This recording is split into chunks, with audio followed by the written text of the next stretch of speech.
निमिया के डाल जानी कटी है बाबा हो।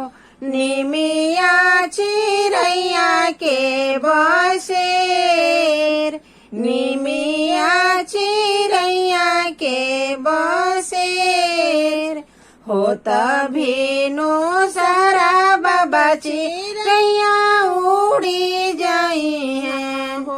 रही जई है निमिया अकेल, रही जई है निमिया अकेल।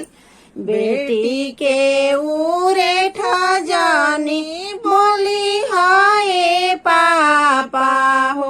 बेटी चिड़ैया के समान, बेटी के उरे ठजानी बोली हाय चाचा हो।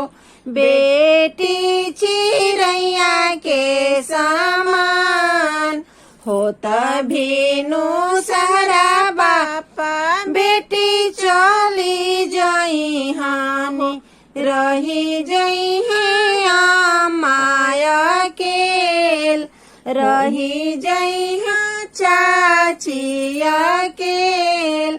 बहिना के उरे ठजानी बोली हाय भैया हो। बहिना चिड़ैया के समान, बहिना चिड़ैया के समान हो। तभी नो सारा भैया बहिनिया चली जई हानि, रही जई है भाभी अकेल, रही जई है भाभी अकेल।